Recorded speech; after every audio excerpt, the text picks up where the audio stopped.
Баршаңызға сәлем. Бүгін 2 сынып қазақ тілі 110 сабақ. Дара және күрделі етістіктер. Егер видео ұнаса соңына дейін қарап, лайк басып, комментарий жазып, және де арнаға тіркелуді ұмытпаймыз. Дара және күрделі етістік. Біз бұл тақырыптан етістіктерді табамыз. Өлеңдегі негізгі ойды анықтаймыз және де қатені тауып, оны түзеп жазамыз. 25-ші жаттығу. Өлеңді мәнерлеп оқы.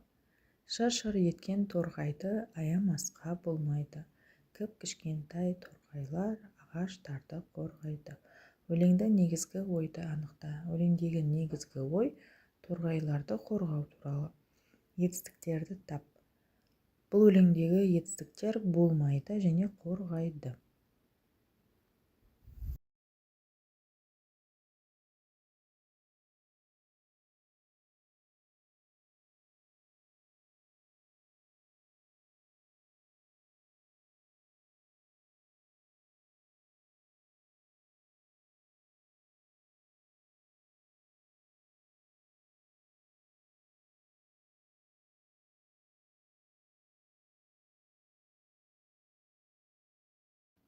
Келесі 26-шы жаттығу. Жаңылтпаштың қатесін түзеп жаз. Үміт түбітті, түбітті түтіп бітті. Етістіктерді тауып, дара не күрделі екенін ажырат. Бұл жаңылтпаштың ішіндегі етістіктер түтті және түтіп бітті. Мұндағы түтті дара етістік, ал түтіп бітті бізде күрделі етістік болып саналады. Осылай дәптерге қатесіз әдемілеп жазып аламыз.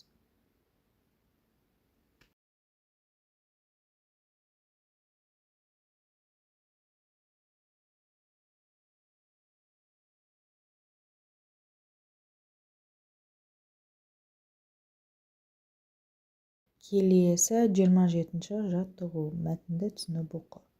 Құстар тұмсығымен дән шоқып жейді, жаңғақта шағады. Кейбір құстар үшкір тұмсықтарымен ұя салады және тесік оятын құрал ретінде пайдаланады. Мәтіндегі етістіктердің дара немесе күрделі екенін айт. Мұндай құстардың пайдасы туралы топта талқыла.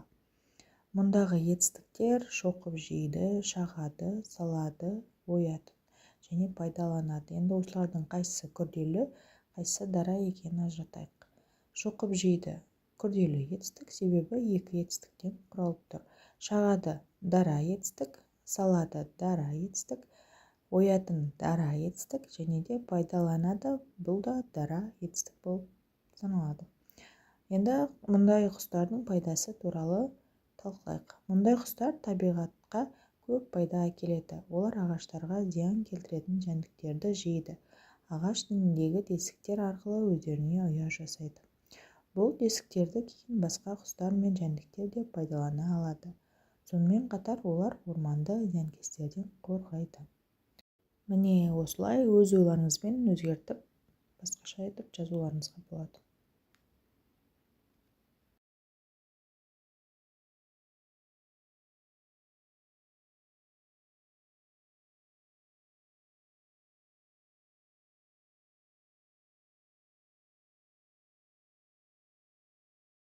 Келесі 28-ші жаттығу. Кестені тиісті құс атауларымен толтыр. Мұнда екі баған берілген, бір жағына үй құстары, екінші жағында жабайы құстар. Үй құстарына тауық, үйрек, қаз, күркетауық, қораз жатса, ал жабайы құстарға қарға, бүркіт, сауысқан, үкі, тырна, торғай, шымшық және де тағы да басқа көптеген түрлері кездеседі. Өздеріңіз білетін жабайы құстардың немесе үй құстардың атауларымен толықтырып жазсаңыздар болады.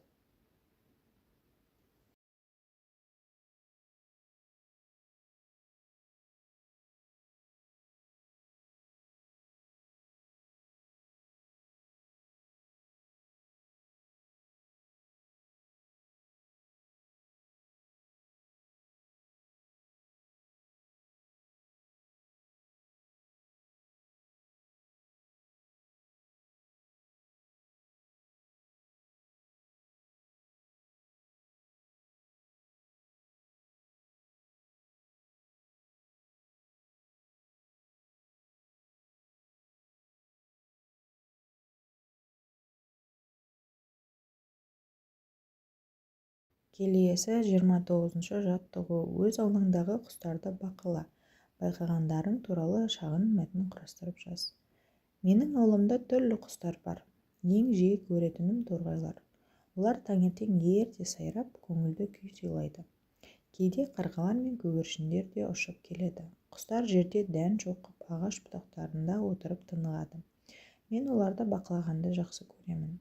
Құстар табиғаттың ажырамас бөлігі екенін түсіндім. Осымен бүгінгі сабақ аяқталды. Сіздерге бүгінгі видеом ұнады деп ойлаймын.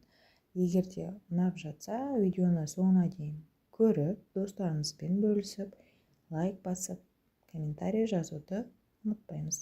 Сонымен қатар түсінбеген жерлеріңіз болса, сұрақтар туындаса, комментарийға жазып сұрай берсеңіздер болады.